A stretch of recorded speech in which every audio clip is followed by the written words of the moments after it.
Hello. Oh, hello there. Welcome. Sorry, we've just gone live on air there. Welcome everyone to the show. Our guest has just joined us this very second, so I'll just do the quick announcements. As usual, this is TwL Logic. It's the 16th of November, 2013. It's 7 p.m. in the UK, 2 p.m. Eastern Time. We're a live secular skeptic show every Saturday here on Google Hangouts. As always, just the quick announcements. You can call in at any time, add the Skype contact TwL Logic, and send me a quick message with a gist to your question. Please remember that by calling in, you grant us permission to use your likeness because the show is later uploaded to YouTube and iTunes. Also, this show and the recording is public domain, so afterwards feel free to copy or distribute it in part or whole any way you want, just as long as you link back to us as a courtesy. So that's all the announcements out the way. I'll quickly go around the panel and welcoming back. You've been away a while, I think. Welcoming Kitch. Hey everybody. I don't think I've been away that long. It feels like it anyway. Oh, hello there. Welcome in. Oh, sorry, we're getting a little bit of feedback. Welcome in someone. I think that might be me. Just joined us this very. So yeah, that's me. Yeah, Kitch. Welcoming back. Marty, welcome you back as well. It hasn't been long at all. It's just been a few hours. And, hi, everyone. And Sheila, welcome to the show. Hey. And so we'll welcome our guest. Like I said, the person who usually does the introductions couldn't make it. He had an introduction written up, so I've got to come up with this one off the top of my head. Our guest is a former Christian apologist and minister, holds multiple degrees in philosophy, theology, philosophy of religion, divinity, a former student of William Lane Craig. He's written many books, and he runs the blog Debunking Christianity. So everyone, please welcome John W. Loftus. Welcome to the show, John. It's glad to be here. Can you hear me? Yeah, we can hear you perfectly. You can. Yeah, we were. Wonderful. Yeah, wonderful. I have a set of earphones on, and I hadn't used those before, so I didn't know it shut off the the audio for me. So okay, good to be here. Oh, that's great. Again, many thanks for joining the show. I suppose we'll start off. How did you? Well, I take it you started off in a religious family, did you, to go into, studying theology and things like that? Yeah, I was raised a Catholic, and in fact, my heritage, my ancestry, stretches back to Ireland. We were Irish Catholics, and it was a very strong line through my great-great-grandfather, great-grandfather, grandfather, and father. And then there was this Jesus movement in the late 60s, early 70s, and somehow I found that the idea of having a personal relationship with Jesus was something exciting and more interesting to me. So I became that so-called born-again Christian, and I thought Jesus was with me all the time, and it was sort of an exhilarating experience in my head, in my mind, of course. Yeah, and so was that what led you to want to pursue, studies in theology and philosophy? Yeah, I'm basically a passionate person, and I sometimes throw my whole life into doing things. Yeah. And that's just who I am, and so I was approached by a youth minister of mine to attend a Great Lakes Christian college, and not having anything else to do in my life, I thought, well, let's just go and see what happens. And so I went there to study the Bible and theology, and became even more indoctrinated and entrenched in that which I already thought was true. Yeah, and like I said, so it's something I've always wondered. What is studying theology all about? What's it like? What do you actually do in your day-to-day studies? I've always wondered this. It's just out of a general kind of lay person, because I've always, I've met and I've seen people online that say I've got a degree in theology, and I always wonder, well, what do you actually study in theology then?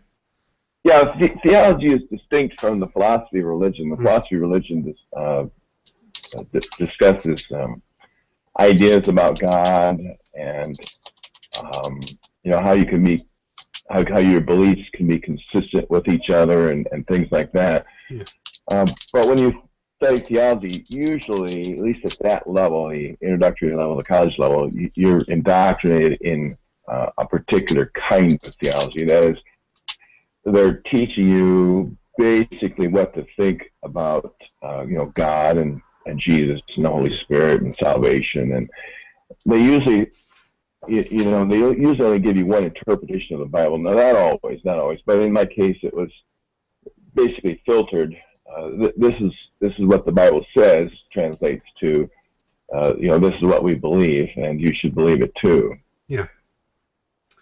I don't know if that answers your question. I mean, when we study theology, we're studying, the Bible, and at that level, the introductory level, we're basically studying, what our particular church denomination believes. I wasn't, I didn't go to a university, a secular university either. So I'd say like a secular degree will be more about all kind of religions and, what the story behind them is. Whereas like in a but there basically is only theologies. Yeah. There isn't one true theology. It's theologies, and even in the Bible itself, scholars have identified certain theologies within the writers. I mean, they talk about Pauline theology and Mark's theology, Luke's theology, John's theology, that kind of stuff, Peter's theology, because they find that there's a lot of discrepancies, or at least nuances that seem to be disagreements. I mean, Paul and Peter had a disagreement, and we never know how it was resolved exactly between circumcision and faith. But there's only theology. So when someone says I study theology, I think the first thing I want to ask them is which one. Okay.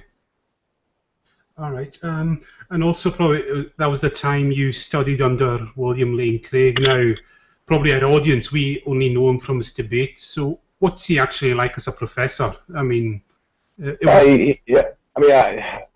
skeptics and atheists don't really like to hear this, but he's a warm, approachable, likable guy. In our classes, he welcomed debate and discussion. I remember in one class on science and religion, I was engaged in a discussion debate with one of the other students. I forget what it was exactly. It was over, I think, Karl Popper versus Michael Polanyi's views of science. And I remember Bill Craig just sitting back and listening to us, because he ran his classes much like the Europeans do, where we read books that he assigns questions, and we come to class and we discuss them. He doesn't give any tests. He just makes us write a large paper. Of course, that was in the master's level of study. And so he sat back and listened to him. He says, "You guys are making, you guys are both making great cases." So he also had a small group study with select students that met during the weekend. I was invited, but I couldn't because of I was in the ministry and I had a different job at the time. So he's a likable guy, and the main question people want to know is whether I think William Lane Craig is sincerely believes, or whether he's being dishonest. And I've been on record as saying that he sincerely believes. I think even now he does. I think that's what delusions do to you. I think it takes an otherwise brilliant person to defend the indefensible, you see. and he does that. I hope that answers your question. And so when you did your studies in philosophy, is there much of a clash between your theological studies and what you learned in philosophy? Did you find there was conflict at the time between the two? Philosophy is used by believers, and maybe by others as well, to clarify your ideas. William Lane Craig, he stands in the analytic tradition, not the continental tradition. And in the analytic tradition in America, it's mainly dominated by analytic philosophers who simply take ideas and clarify them and try to see if these ideas can be defended regardless of their source. So you'll find some philosophers, Christian philosophers, who will take things like prayer or God or other concepts and try to make sense of them. See, they don't actually challenge, well, I mean, they do in some sense, but in most kinds of essays I've seen, they don't actually challenge the core of those beliefs, but they try to make sense of it. They're basically, in my opinion, special pleading. I mean, they're basically taking these ideas and then, based on these ideas, how can we make rational sense of them without questioning the base of those ideas themselves? After, when you were an apologist yourself, what were your own, at the time, your favourite arguments for the existence of God? I'm just curious. Like, was it Kalam or ontological? Or? Yeah, I was persuaded by the Kalam argument. I mean, I have to admit, I wasn't mathematical as a thinker, and I still am not. So I didn't know how to think through it, to be honest. I just didn't know. In fact, I think faith stunts your curiosity. Yeah. And so I was, that my faith stunted my curiosity to find out what's wrong with it. Yeah. I was going to, well, you said once, I mean, how long were you in the ministry before you started to have your doubts, so to say, or have the doubts always been there, but you kind of rationalized them away? About 14 years. I've calculated that I've spent 40 years on a delusion. First as a believer, then as a minister, then as a professor, and then as a basically a debunker. People say, "Why are you doing what you're doing?" And I say, "Well, I've amassed a great amount of information, and so if I don't share it, then my learning is wasted on others. So I might as well." Share what I have, and it's been received pretty well. Yeah. So, what was the initial spark, or the initial kind of that seed of doubt that started it? Now, this might seem to be quite a shocker to everyone today, but in the early '90s, when I was doubting, or learning to question seriously. It was the biblical teaching of the age of the universe, compared to astronomy and earth sciences. The reason why it might be shocking is because 20 years later, among even evangelicals themselves, like Bruce Waltke and a man I debated in the book, Randall Rauser and others, they're now distancing themselves from the idea that the Bible says has anything to say whatsoever about the age of the universe. And so when I mentioned that was the initial spark that led me to doubt, trying to reconcile science with Genesis, the Genesis creation accounts. They will say, well, you had a faulty view of the Genesis creation accounts. And, what they have is amnesia. I mean, they forget what the theology of yesterday was, and they say, well, no, we've gone beyond that, we've changed our mind. But that was the initial spark, trying to reconcile it, and I concluded at the time, and still do, that the Genesis creation accounts are pure myths. And so then after figuring that out, I said, well, what else is a myth? All right. And then it was a lot. I mean, most of it is. I mean, it seems like. I mean, there are sparks here and there, and there are things that we can rely on as they're corroborated by other sorts of things. But it just opened the floodgates for me. And so now evangelicals are trying to remedy that, so that more people don't leave because of the myths in Genesis. By saying, what, we agree, those are myths. The question is, why they have to continually revise their theology to make it palatable to scientifically illiterate people. Yeah. They've been doing that for centuries, you see, and the theology that these evangelicals have, the theologies that they have, do not resemble, much of what early Christians believed, which had their own theologies, of course, or the Middle Ages. Basically, they have faith, and with faith, almost anything can be believed, or almost anything can be defended. And so they're just trying to find a way to maintain faith in the midst of, all these massive arguments against it. Yeah. That's something that I've always wondered about Christianity. I mean, never having actually been religious myself, this idea of accepting Genesis as a myth but still being a Christian. How did you resolve that issue? I mean, if Genesis is a myth, what was the point of Jesus dying? If there is no original sin, or what did you have this idea that there was some other original sin, like the inherent flaws of man or something like that?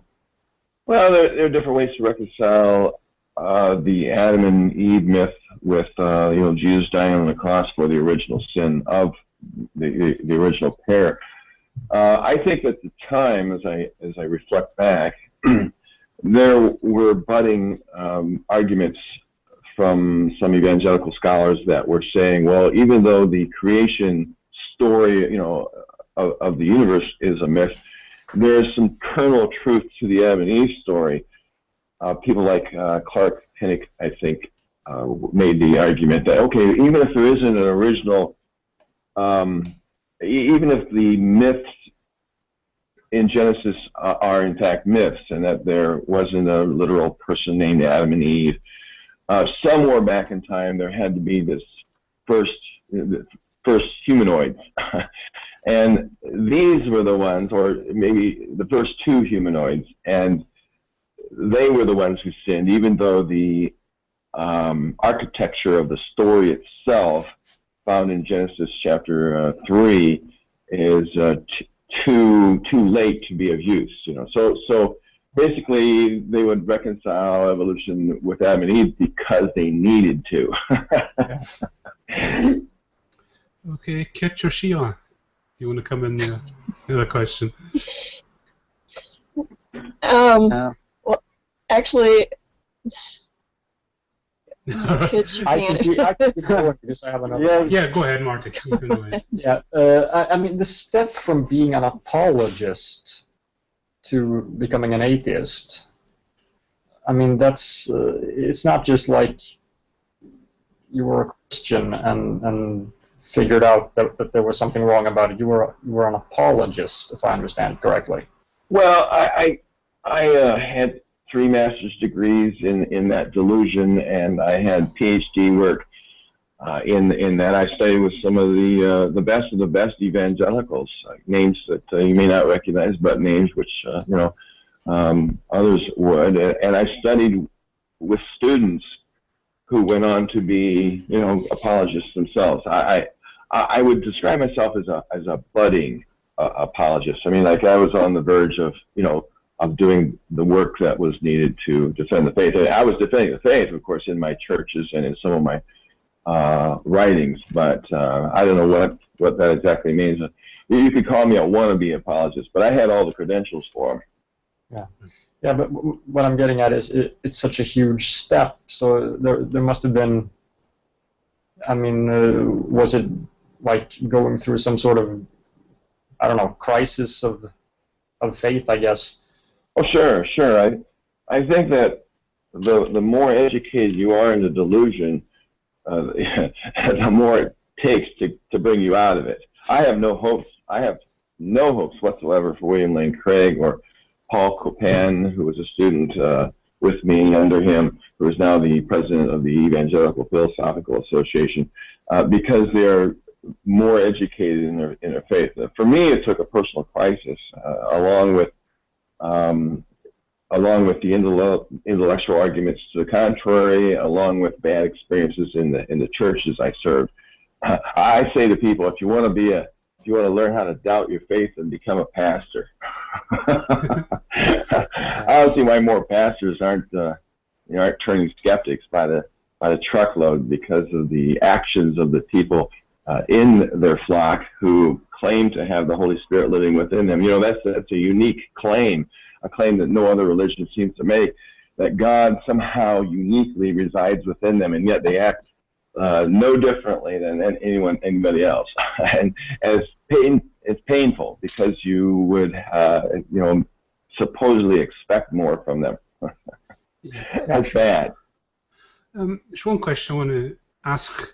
While you, in kind of the academic kind of area of theology, what was the views on, the people, the Kentovans and all that? How were they viewed by, William Lane Craig and, yourself, those actually studying theology? What was kind of I did not hear something important. How they view what? Yeah, so while you were the academic the academic theologians, when you were studying, how did they view the likes of Kent Hovind and those kind of the young Earth creationists crowd? Oh, well, we didn't like them. I mean, yeah. No, the academics of. You'd have to go back in time. I don't know how many decades, or even a century or two before those people have been respected, but they're still out there, and it's amazing to behold. Yeah, Marty, did you have another question there? No, not off the top of my head. No, I'll go right. Sheila Kitch, do you want to come in? Do you think that? Sorry, Kitch, I didn't mean to interrupt you. I just had one. I know. I was actually just going to say that Zulu actually was asked a question that I. All right, go ahead, Sheila. Okay. Do you think that your extensive background in theology and all of your the degrees that it has brought you has armed you better to sort of for the debunking that you're now doing? Is because you have educated yourself so much for it? Do you think that that's maybe why you went into trying to debunk it? If that Hell makes yeah. sense. Well, I actually, when I left the faith, I went through stages. At first, I'll be a moderate, because what I came to conclude in the early 90s was moderate, although now it's being embraced, by mainstream evangelicals. But I consider myself a moderate. And then I thought more deeply about things like, people, a group of millions of people being led by. Sorry. Pillar of cloud by day, whose shoes never wore out, and manna dropped from the sky. And I thought to myself, well, I can't believe that either. So I became a liberal, and I was probably in that stage of being a liberal for about, I don't know, I'll just say, I think about 6 years. And then I just decided, you know what, I can't believe it at all, so I think I'm going to be a deist. God just created it, and that explains consciousness and morality and life after death. And I was, content with being a deist for a while. And then I said, you know what, I don't even know about that. And so I became an agnostic for about 6 years. And then I just decided, what's the difference between a God who doesn't care or intervene in our world from a non-existent deity? And I said, well, there's no difference at all. It's indistinguishable from one another. And then I said, well, you know what? I just don't believe that such a God would exist. And it's an unnecessary hypothesis, as Pierre Laplace once quipped to Napoleon. And unnecessary hypotheses are, in fact, not needed. So why bother believing them? And so it was a long process for me to leave the faith. And I thought to myself, well, now, what am I going to do? And I thought, well, I'll probably never write anything again. I don't know what I would write about. And so I sort of, just went and, back to work. Not that I left it, but I just went to work and played, and all of a sudden, Mel Gibson's movie came out, The Passion of the Christ. And a friend of mine invited me there because he wanted to, convert me back, see, and so I went and watched the movie. He had some free tickets for his church. I don't know when that movie came out, maybe about 2003 or 4. Okay. And I remember sitting there watching the movie thinking, this is stupid. Oh my God, I can't believe this. And so, but the icing of the cake is my friend was having an affair, this Christian man who had invited me. I knew he was having an affair because I'd seen him with the woman. And so after the movie was over, he went down front, you know, like the Billy Graham counselors would go down front, and they asked the rest of us to come up and, you know, repent of our sins and stuff like that. And I looked at him sitting up there playing Mr. Piety, and I thought to myself, this is bullshit. This is absolute bullshit. I'm sorry, I don't know about my language here, but and I thought to myself, well, okay, well, I got to speak out about this. This is a gross amount of hypocrisy going on, a gross amount of ignorance. And so I wrote a letter to the editor of our local newspaper, in the town where I used to be the president of the Ministerial Association. And I said basically that. Didn't use the word, of course, but I couched it in nice, polite terms that I suppose someone might say, well, you know what? He's just asking questions. He's not really, you know, demeaning our faith. In a way, I was quite polite at the time. I said, this atonement theory in this movie makes no sense at all. And at that point, I got some questions and I got some debate. And boy, once you get me in debate mode, you know, I want to win. So either I shouldn't have written that letter or I shouldn't have gone to that movie because it brought all those juices back out of me. And I started reading books left and right. I wanted to catch up on the 6 years I had missed because you know, I was just getting on with my life. Yeah. I wanted to read up more about you know, these sorts of things, and I've been an avid reader ever since, and it just went from there. Yeah. I was going to say that when you say about debates, have you, like, since obviously you left the faith, have you gotten into debates with Christians who have ever said to you, oh, you need to read what's, you know, the theologians, or you need to study theology and all this makes sense? You know, people who just, you know, they don't know your history, maybe. Have you ever come across that? Oh, all the time. I mean, yeah, I mean, I'm ignorant, you see. I mean, I'm never a Christian. Yeah. You know, I don't know the Bible. You don't know jack about the Bible. And I usually tell them that, you know, there's nothing important you could tell me that I haven't already considered.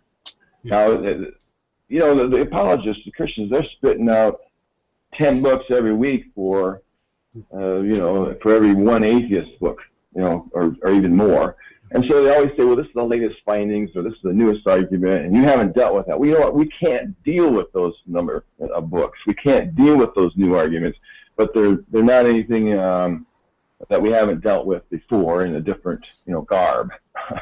So, yeah, I get that all the time. You haven't dealt with this latest book. This refutes your position. And, you know, I haven't even got the time to do that. You know, I'm one man. I focus on what I can do, and that's all I can do. And you know, so, yeah, I get that all the time. I mean, you don't understand Christianity. You don't understand my kind of Christianity. Well, you know what?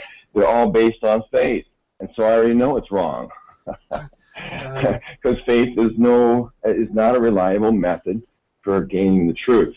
You know, it's an irrational leap over the probabilities, or an irrational leap under them. Okay, Kitch, you had a question there. Sorry, I had myself on mute because the door was sorry, yeah. There's this background noise. Yeah, I think it was Mortimer that had the question though. Was it Mortimer? Yeah. Oh, sorry, I read that wrong. Marty, yeah, you have a question. Yeah, I'm not Norwegian. Yeah, you mentioned Passion of the Christ, and you said you thought it was stupid. I actually had the same sort of idea that it was going to be really stupid, and I didn't watch it for a very long time. But when I actually watched it, I thought, I mean, my impressions, like, first of all, it was, oh, this is going to suck. I know it's going to suck, but I need to see this.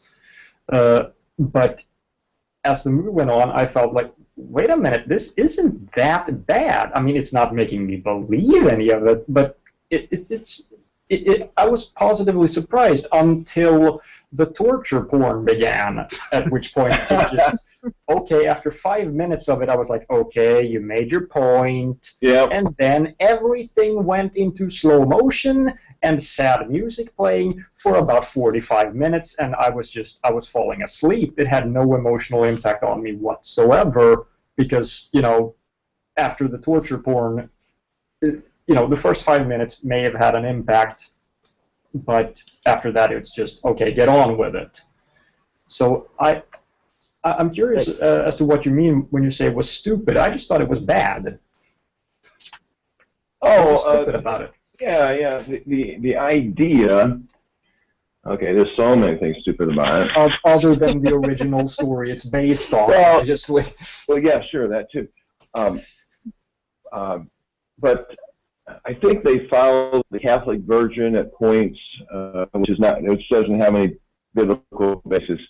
And of course, the Bible story is certainly, almost certainly, a legend meant to. Not that I don't think he was crucified, but the story itself of the Pilate, condemning this man in front of a group of people as if he even cares what they think. And he never cared about what the Jews thought. And so on. Basically the Romans took this guy for some kind of political crime and had him executed, and that was it. And there was no procession, no stages of the cross, no weeping Mary. I think it was Mary or Veronica, with wiping his face and with the cloth, and no Simon who carried his cross. That's all myth.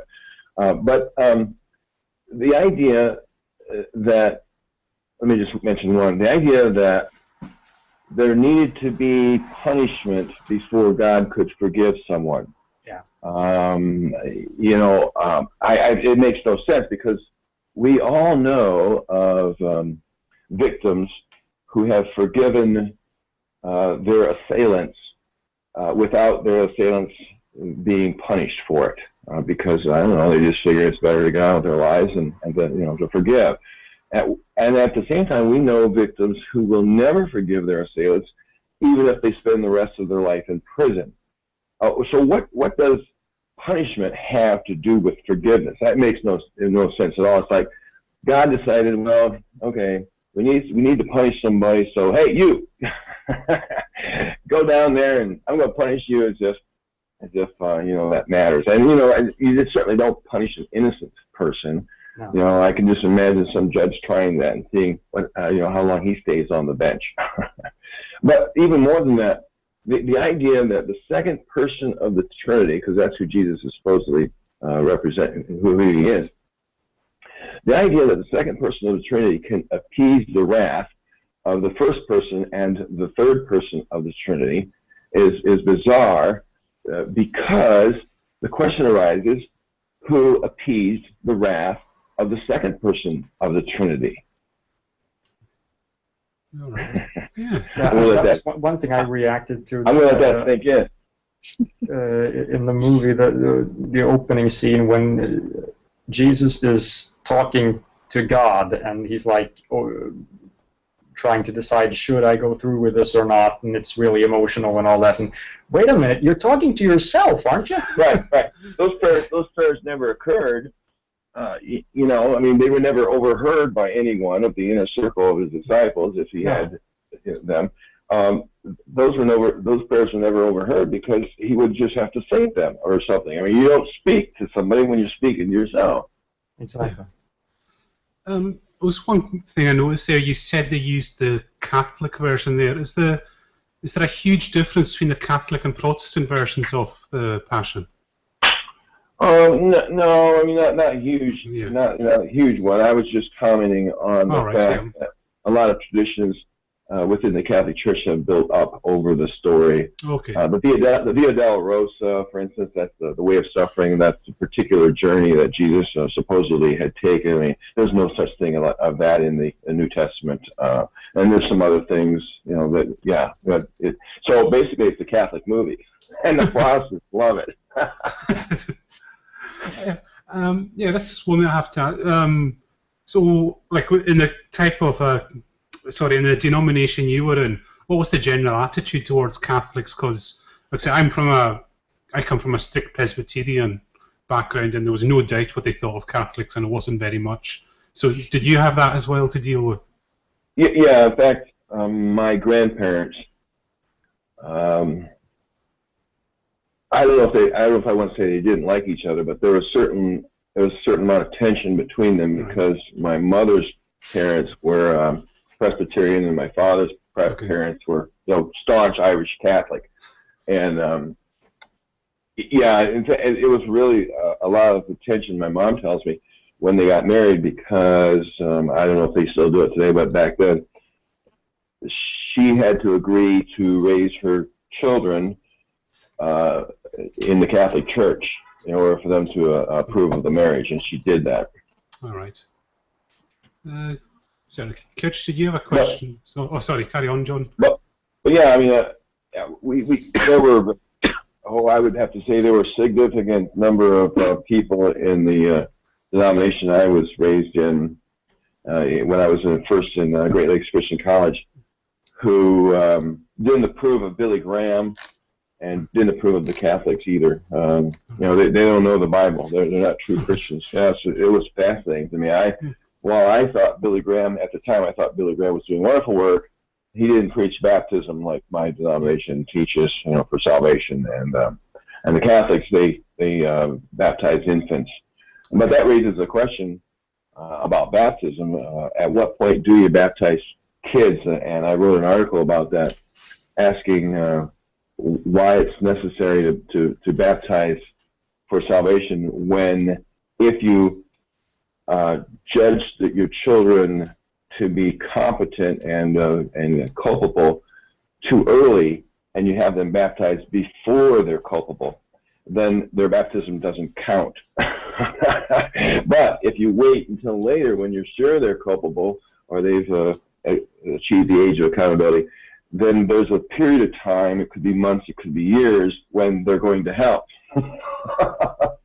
There's so many contradictions, you know, with theology. It's fun to point them out.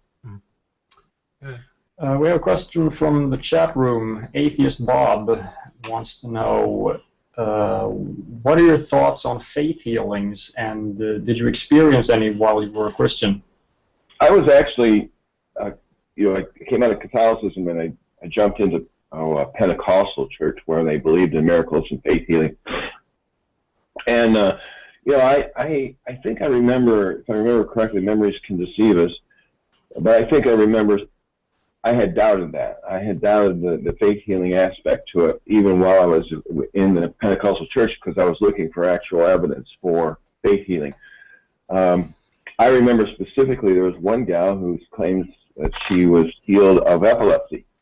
I said, well, that's really nice, and I was just wanting to believe her because here she was, you know, telling me the story. And I said, so your symptoms are all gone? I said, no, my symptoms remain. Your symptoms remain, yes, but I'm healed. I swear I took a double take even then. I said, how can that be if your symptoms remain? No, I'm healed of the illness. I just have the symptoms. And she couldn't get it through my head. I still can't. But if the symptoms are there, you have the disease. No, my disease is cured. I could not believe I was even having that discussion at the time. I guess she just wanted to believe so badly because, you know, the fact is that she cannot be healed unless she believes. So I think that was for her the first step, that I've got to believe my disease is healed despite the symptoms. And it was just bizarre to me. Yeah. So I was going to say that sounds really bizarre. She probably thought it always a spiritual healing, though. That's what you always get. That's what I always find with a lot of Christians. And but it's in a spiritual way or something. That's the way they kind of make up the excuses for when things don't happen.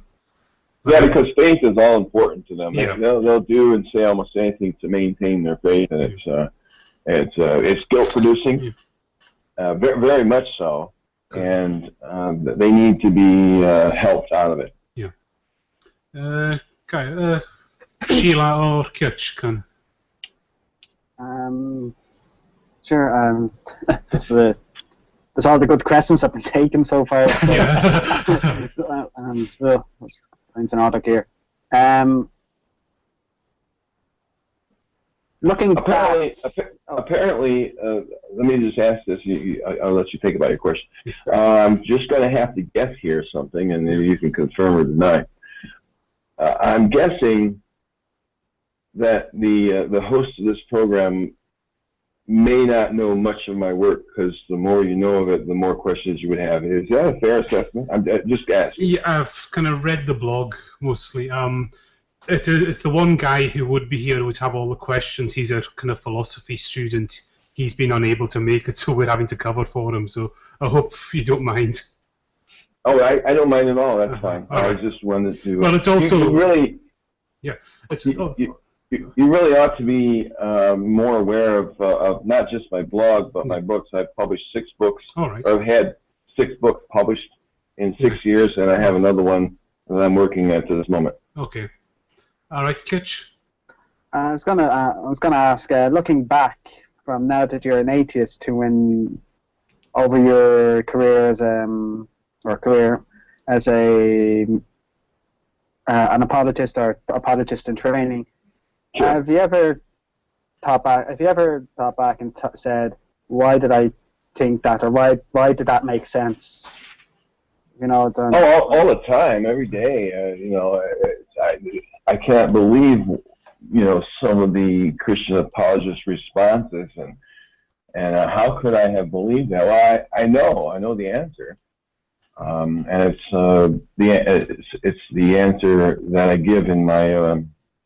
One of my recent books called The Outsider Test for Faith, and that is, I was simply raised to believe. I mean, if you were raised to believe in Islam, you just simply couldn't see anything differently. If you were raised to believe as a Scientologist, the same thing, or a snake handler, it's amazing what the mind can do. I mean, I was deluded. I didn't know anyone who doubted. And when I did encounter them, they were so, doubt or atheism or agnosticism was just bizarre to me. I couldn't believe why I thought my particular brand of Christianity, my particular sect, was considered by myself to be, absolute truth, whereas everyone else's seemed to be deranged or bizarre or wrong-headed to some degree. I couldn't believe why I did that, but except for one answer, and that is I was simply raised in that trajectory to believe. It's amazing what the mind can accept if that's all it encounters. Do you find yourself, compared to how you were as a believer, comparing it to now that you don't, do you find yourself more comfortable within yourself knowing that, this is what we get, as opposed to, with what I assume has to be some sort of insecurity to believe that there's something bigger? Are you more comfortable within yourself as a human being now compared to then? Hell yeah. I make my own decisions. I have trust in my own abilities to the degree that, I have confidence. And I don't have to rely on, any deity or outside help. I don't have to explain his lack of help with, any faith-based answers. Sometimes shit just happens. I'm more comfortable in recognizing that than I am trying to explain away so much intense, massive suffering around the world, or even when it occurs in my life. And it's a challenge to think through it. It's a challenge to come to grips with it and to get over it and to live in the now, forgetting the past and knowing the future hasn't taken place yet, just enjoying life every day, every second, every time you wake up, knowing that, you're a unique individual with talents and what can you make of today. And I just love it. I don't have that guilt either of massive guilt for, not praying enough, not reading the Bible enough, not tithing enough, not evangelizing enough, and thinking wrong thoughts. There's no thought police out there for me anymore, and so I can just think my thoughts. And I don't want to think thoughts that hurt anybody at all, of course, because that's just not who I am, and it won't be. But I don't have to worry about that guilt. I don't have to worry about those religious duties. I can just enjoy people for who they are. I even enjoy believers. You know, most of them, most of my personal friends and family are believers, and you know, I don't let them get away with some stuff, but I have to for the most part. You know, but I just my sister-in-law, she says she doesn't want to ask the sorts of questions that I ask. She doesn't want to think about them. She doesn't want to read my books because she doesn't want to be confused. She's happy the way she is, and you know, I just have to, you know, that is you know, I'm not saying it's admirable, but I understand it. I mean, she's comfortable. It gives her meaning, but it also makes me want to, you know, sit back and look at the, you know, the kind of mind that's there, and analyze it like a psychologist. So, reflecting on that, like when in the immediate aftermath of you becoming an atheist, did you find a lot of your relationships with your friends and family changed in their nature? Oh yeah, initially yes, but over time they just came to accept it. You know, Elizabeth Kubler-Ross has a book on death and dying. She talks about the 5 stages of death, and you know, there's arguing, there's resentment, there's disappointment. I forget the 5 stages now, but then finally the last result is acceptance. Now I did lose some friends. They couldn't accept it. And okay, fine, you know, friends come and they go. But my family, I mean, they just learned to accept it, you know. And but initially, my other sister-in-law, she said I needed help. In fact, until I got help, she didn't really want to have much of a relationship with me. All right, fine. Well, see, she's gotten over that. And did it hurt? Yeah, hell yeah, it hurt. It hurt me a lot, but. You know, I can't think differently. I mean, you're asking me to think differently, but they tried to attribute it to other non-intellectual reasons, even though I maintain that the reason why they, you know, have faith at all is because of emotional reasons. Okay, there's 2 chat room questions. I'll ask them in reverse. First one is from Paul S., and he says, did you really believe in the transubstantiation? Because that was the one thing that made me eventually realized there was a load of rubbish. John? He's referring to the Eucharist or the Eucharist. Yeah, the Lord's Supper. Yeah. No, I mean, I was not raised in that tradition. Okay. In our tradition, we thought that the you know, the bread and wine that was served every week at our church was symbolic, you know. And, no, we did not believe in the transubstantiation. I mean, I think the Catholics do, and the Lutherans, they have a modified view, but in our tradition, no. Okay. And there was a question from Venor Maddox, and he was asking, does it make you upset about what William Lane Craig said, that your transition to atheism was not based on reason, but because you became fond of pornography? Well, I did initially. You know, I get over things. I mean, I asked him for evidence, and he couldn't produce it. And in an email to someone who had asked them, he said, "Well, it's there somewhere." I am no more addicted to porn than any normal average adult. I don't mind looking at it. I'll be honest. Now, these are quote me on that, right? But I mean, it's just just read Darrell Ray's book on sex, and he's writing a chapter for my next anthology on secular sexuality. But you know, I challenged him to put up or shut up, and you know, he couldn't put up, and you know, and that's all it was to it. I mean, no, the point was he claimed that because I was addicted to porn, I left the faith. Well, that's bullshit. Here's the reason. First, it's not true. Second, I never said it was true. You know, I mean, no, that was not one of the reasons, you know, at all, by far. You know, so, you know, things that have upset me, I let go after a while. I don't hold grudges. You know, I don't. I know what he's doing. He's trying to deflect the criticism of one of his more famous students, if you will, who you know, is a turncoat. But you know, Aristotle rejected Plato and his views of empiricism versus rationalism, and William Lane Craig himself studied under John Hick, who is a pluralist, quite a radical liberal, and so students just simply don't always agree with their teachers' ideas, and so I don't see why you should be so threatened by them, but he apparently is. Okay. But that's a pretty common thing, though, isn't it? This idea that Christians and apologists in particular will say that basically atheists are people who gave up their faith so they could insert sin of choice here. Oh yeah, it is. Yeah. This idea that atheists can't possibly have some rational reason for abandoning something irrational.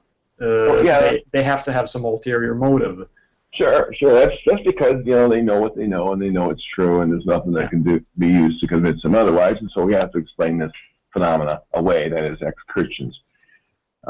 Just consider an alternative parallel case. Let's say a Muslim walked away from militant Islam precisely because he didn't want to kill infidels. Oh, well, you're rejecting our faith because you want to sin. See? Yeah. You see the parallel? Yeah. Oh, and actually, there is something to that, if I might say so. I think some of the morals that have been done in the history of the church and in some of the lives of Christians today should cause believers to reject it, and because it's based on the Bible, it's based on faith, so it's part and parcel of the whole argument itself, but not always, the foremost one. Basically, I want to live my life the way I want, and I don't really want to live under those guidelines, the guidelines that you find in the Bible. Oh, well, see, you just admitted our point then. Well, yeah, I did, I in a way, but that's not why I rejected it. Primarily, it's because of the lack of evidence, lack of sufficient evidence. Actually, just on William Lane Craig, do you think that you would ever get the chance to debate him one-on-one, or? Yeah, I think there's a chance. I do. He's gone on record many times saying he will not debate me, and so I'm just simply highlighting it. So I don't care. I'm going to win either way, because the more he says he will not debate me, the more I write it up. The more I point this out, the more I ask him why he won't, and so I'm winning just by him saying something about the issue. But if it does finally get to him, and people seem to want to see the debate, win or lose, he's a good debater. There's no doubt about that. Then in either case I win, because in one sense I get to highlight it and show that he's fearful of me, which should say something, I think, about my work. Nobody else would come out and say, well, I refuse to debate so and so unless he has a good reason. Well, I'm highlighting the fact he doesn't have any good reasons. Yeah. And it's on my blog there if you want to read through that. None of them make sense. But on the other hand, if it finally does get to him, he finally does change his mind, then I'll get to debate him. I think that'd be kind of cool. All right. I've got to get going, guys. All right, that's no problem. Okay. Right, see you later, Kitch. Bye. See you later. Bye. It was just on the William Lane Craig not debating you. How did you feel? Like, was it last year with the whole Dawkins fiasco? Remember? I was exhilarated. I was exhilarated because I stood up and said, "Hey, you won't debate me." Because Dawkins had refused to debate Craig. He had gone on and on about it, putting even an empty chair in an auditorium and acting like the Clint Eastwood of the movies, who started talking to the chair as if it was Dawkins. Yeah. Someone even suggested I do the same routine, and I've been thinking about maybe doing that, but hey, you're making all this noise about Dawkins. What about me? And a lot of people seem to chime in, so it was kind of fun. Yeah, because I did notice that, I've read your kind of blogs about the whole William Lane Craig not debating you, and of course I've noticed whenever you talk about William Lane Craig, as fans descend on you. and they were saying, "Oh, why should he waste his time on you?" And then they seemed to go very quiet after the Dawkins fiasco when you tried to address them, I think. I think so. I think you're right. It's probably pretty good to notice the little line there that. But they still do that. They still do that. Yeah, so that's okay. Okay. Martin? There's a question here that actually sounds like something I would have brought up if I had remembered. I don't know. Are you familiar with a guy named Th.M. Bruggencate? No. Oh, okay. Well, he has this horribly annoying argument that's based on presuppositional apologetics. Basically, how do you know anything if there is no God? I trust you're familiar with that sort of argument. Yeah, stupid. Yeah, I know. Yeah. How do you respond to it, or is it just okay? You don't want to discuss it. Click goodbye, or what do you? Well, actually, I co-wrote a book with a Christian philosopher named Randall Rauser. It's doing really well in Canada because in May I was up there and we had a series of 3 debates and they went well for me, and the book is going well for me. And in that book, it's called God or Godless: One Atheist, One Christian, 20 Controversial Questions. You can get that on Amazon. He actually made that argument, in that book, and I responded to that argument in that book. But I mean, there's so many different responses to that sort of thing. One is, I mean, let's just take evolution as a matter of fact, which it is. That means that animal predecessors couldn't think either. I mean, they couldn't draw any conclusions. I mean, and yet they did. They concluded at one point, well, let's see. I mean, at one point on their transitioning to be human beings, I mean, who knows when that was, or maybe the first human beings, whatever, that we thought, well, if we want to stay alive, we must eat. Okay? We want to stay alive, therefore, we must eat. Now, that's a logical argument. It's called modus ponens. If the premises are true, then the conclusion is true. That's one of the first rules of logic. Not the first, but that's one of the first rules of logic, and yet somewhere along the line, animals conclude that. I mean, our predecessors somewhere along the line, chimpanzees, who knows what, I mean, in the transitioning to human beings. That means that no one could know anything. I mean, here's Randall's argument. No one could know anything. Well, then what about these pre-humanoids? It just doesn't make sense to say that because they did, So you need a God to know this, and yet these are the type of animals that, are our ancestors. And it's precisely because they could make these conclusions that they stayed alive, that is, they survived. Those who didn't conclude those sorts of things died off, and evolution is extremely wasteful for that sort of thing. And so we've evolved to have a brain, and evolution quite adequately explains that, and so we're just doing in more complex ways what they first did. All you need is a computer to compute the steps, the steps of modus ponens, you see. Yeah, here's the problem, though. At this point, if Cy were here, he would have said, "How do you know that? Could you be wrong?" Yeah, those questions peter out just the same as the questions about how do you know you're conscious? Because, well, how do I know I'm conscious? Because I'm self-reflecting on my consciousness. Well, how do you know that? Well, I'm self-reflecting on my self-reflection on my consciousness. Well, how do you know that? Well, those questions peter out because that's how the brain works. I mean, the brain works from the inside out, and that is, we have what we call background knowledge. This is the amount of knowledge we have amassed in our whole entire lifetimes from our experiences and our studies, and these questions have been solved, in our background level of knowledge, and that's where they go. Sometimes you just say, well, I just know I'm conscious. Descartes would say, I think, therefore I am, or more precisely, I doubt, therefore something's doubting, and it must be an I. These types of questions are the warp and woof of Christian apologists. If you can't have an absolute foundation for logic, then therefore you need a God. Well, I think you do. I think you have a foundation. It may not be absolute.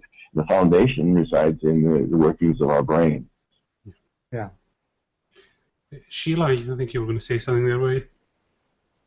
Well, I do actually. I don't know that it's really related to what he's. I guess it kind of is.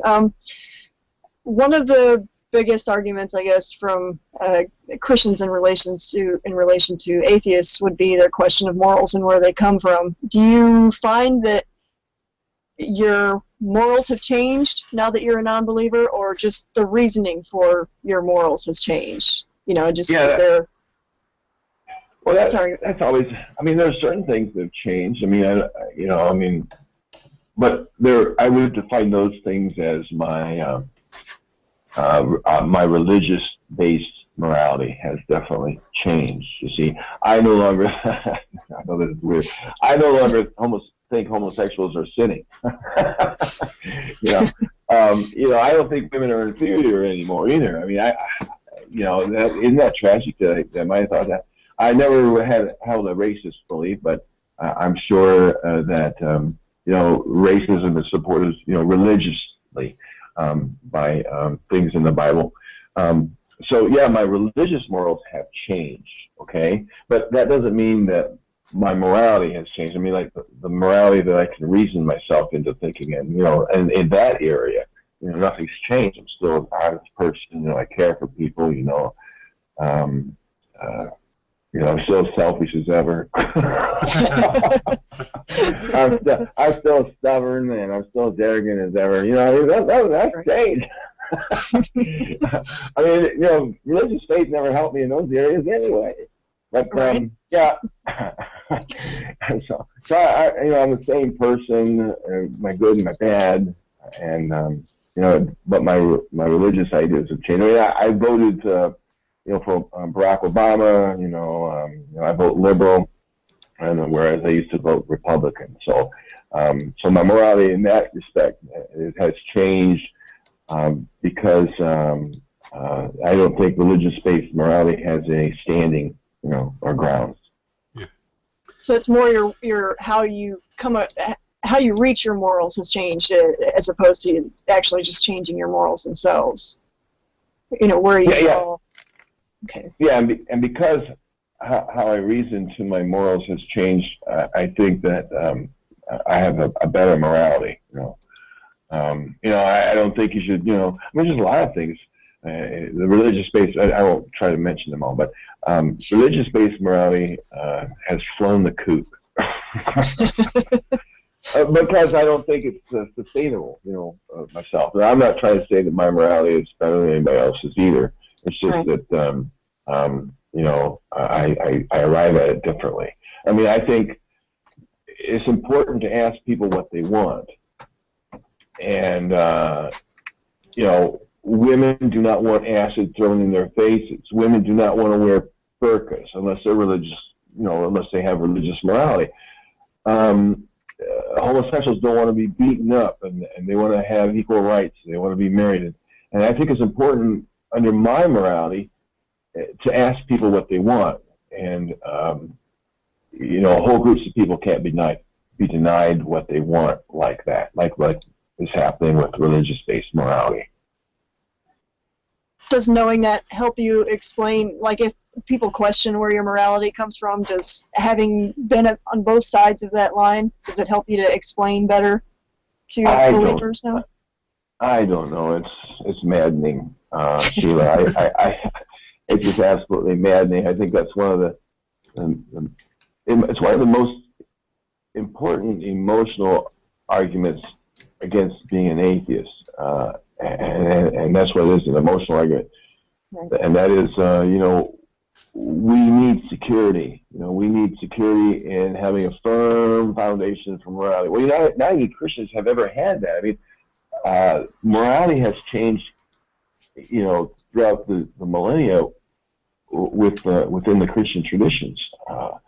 Even how they defend it, it's with the various theories that they've gone through.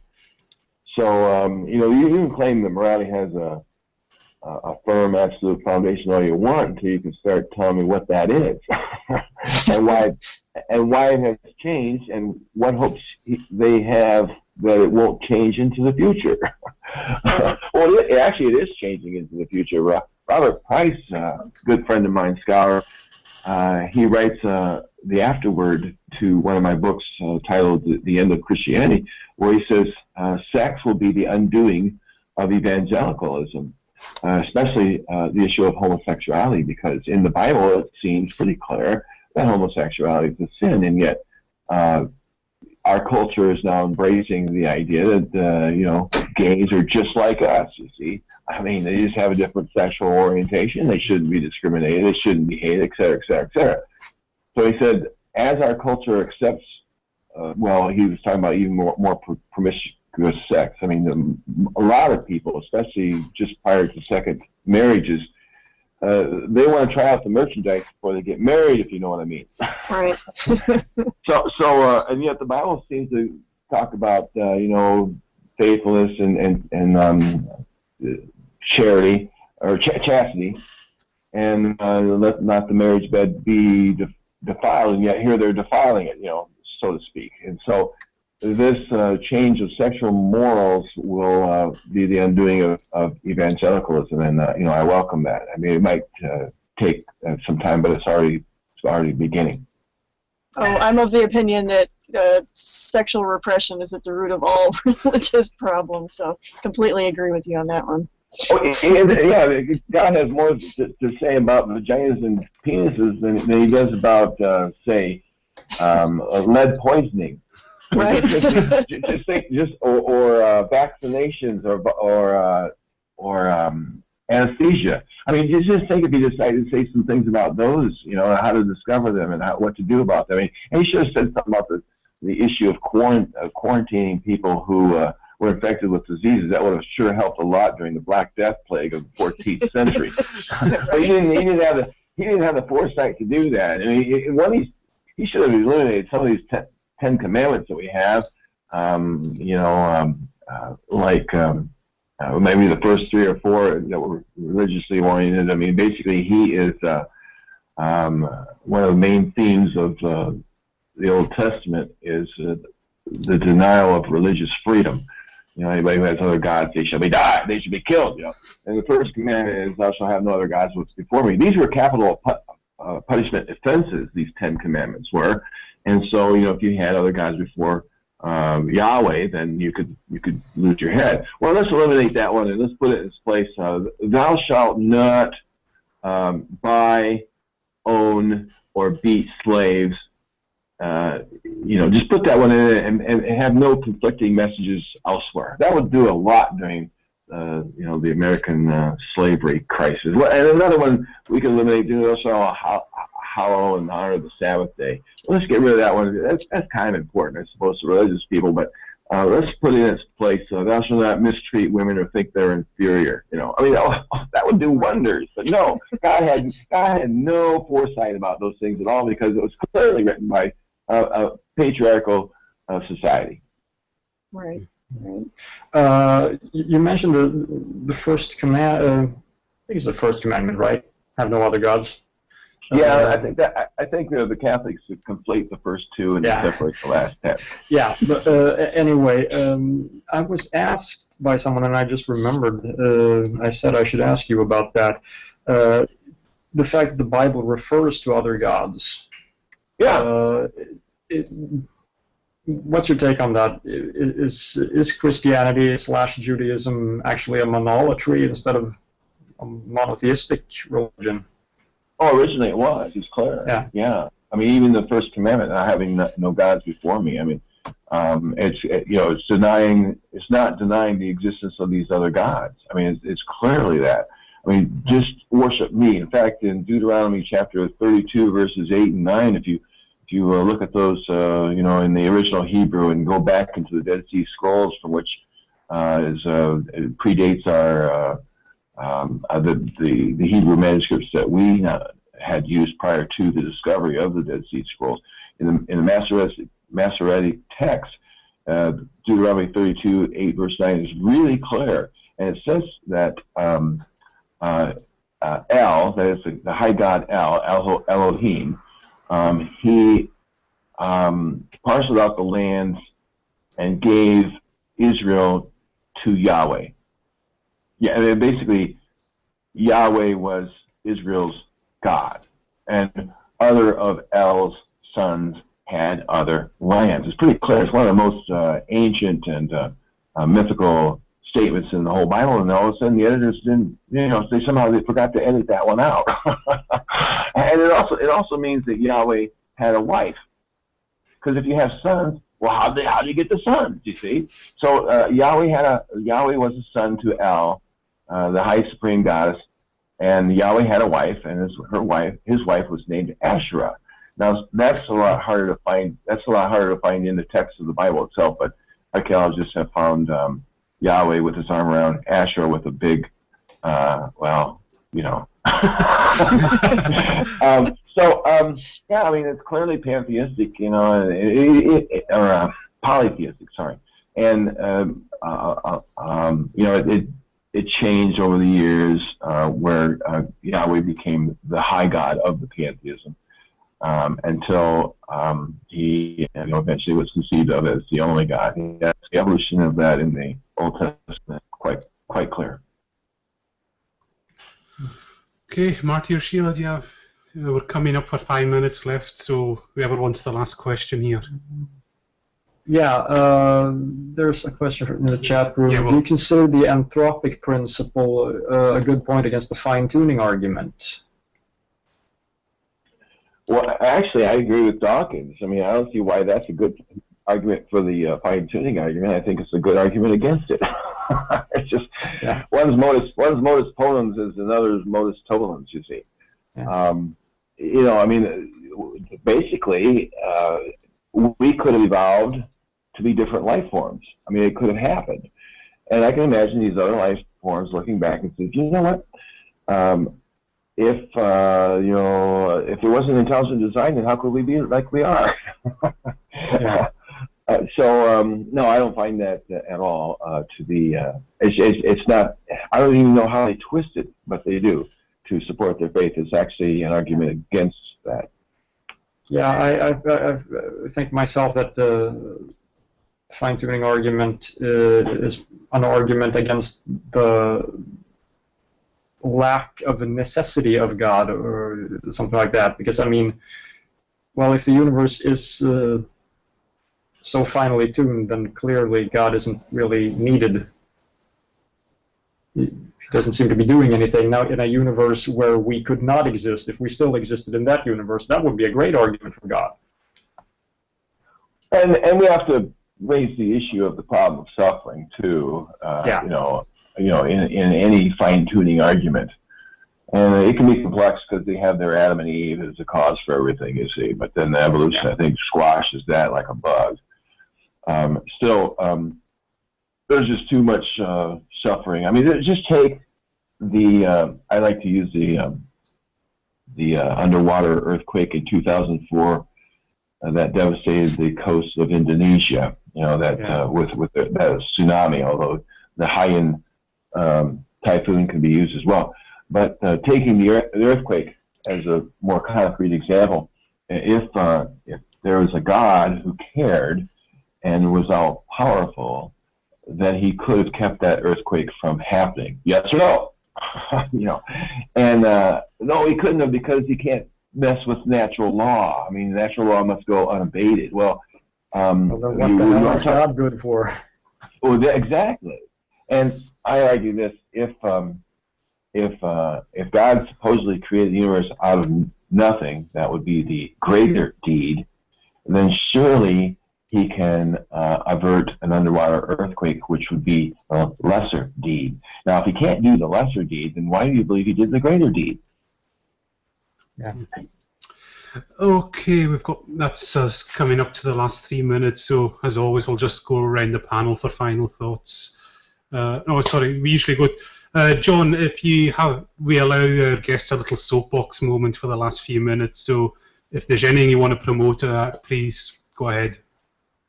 Well, I guess I do. I have a blog called Debunking Christianity. Just Google it, you'll find me. Yep.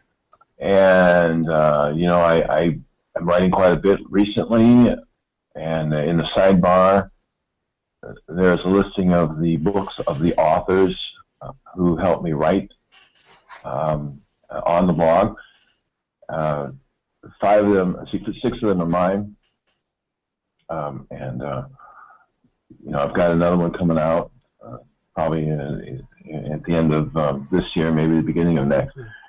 And I guess if I'm going to promote anything, I guess I'd promote the blog, especially the books that I've edited and the books that I've written. I think that they're pretty damn good. In your own humble opinion. I did say that now, didn't I? But I'm not.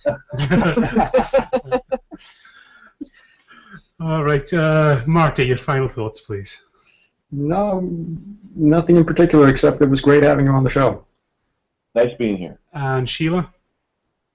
It was nice having you here, getting a chance to just kind of, bullshit with you a little bit. Very cool to meet you.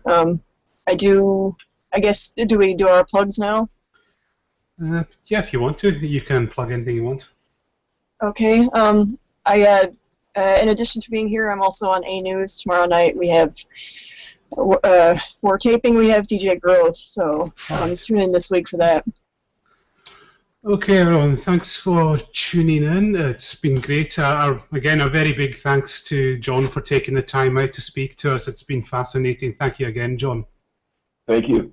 And just to let everyone know, we're back at the same time next week, and our guests are Kurt Bilsbo and Tilson. I'm pretty sure the audience will be familiar who Tilson is. They're coming in as representing the Danish Atheist Society, so probably we're talking about their society in Denmark, the battles they're fighting, and maybe even kind of extended just to atheism in Scandinavia in general. So everyone, thanks very, very much again, and if you're listening in podcast land, and if you do have any questions, a question for John, then just send us an email, contact@TwL, and we can forward it on to John for you. So once again, everyone, thanks very, very much for turning out. A big thank you to John, and we shall see everyone the same time next week. Good night, everyone. Bye. Bye-bye. Hello. Oh, hello there. Welcome. Sorry, we've just gone live on air there. Welcome, everyone, to the show. Our guest has just joined us this very second, so I'll just do the quick announcements. As usual, this is TwL. It's the 16th of November, 2013. It's 7 p.m. in the UK, 2 p.m. Eastern Time. We're a live secular skeptic show every Saturday here on Google Hangouts. As always, just the quick announcements. You can call in at any time, add the Skype contact TwL, and send me a quick message with a gist to your question. Please remember that by calling in, you grant us permission to use your likeness because the show is later uploaded to YouTube and iTunes. Also, this show and the recording is public domain, so afterwards feel free to copy or distribute it in part or whole any way you want, just as long as you link back to us as a courtesy. So that's all the announcements out the way. I'll quickly go around the panel and welcoming back. You've been away a while, I think. Welcoming Kitch. Hey everybody. I don't think I've been away that long. It feels like it anyway. Hello there. Welcome in. Sorry, we're getting a little bit of feedback. Welcome in someone. I think that might be me. Just joined us this very. So yeah, that's me. Yeah, Kitch. Welcoming back. Marty, welcome you back as well. It hasn't been long at all. It's just been a few hours. And, hi everyone. And Sheila, welcome to the show. Hey. And so we'll welcome our guest. Like I said, I've seen people online that say I've got a degree in theology, and I always wonder, well, what do you actually study in theology then? Yeah, theology is distinct from the philosophy of religion. The philosophy of religion discusses ideas about God and how you can be, how your beliefs can be consistent with each other and things like that. Yeah.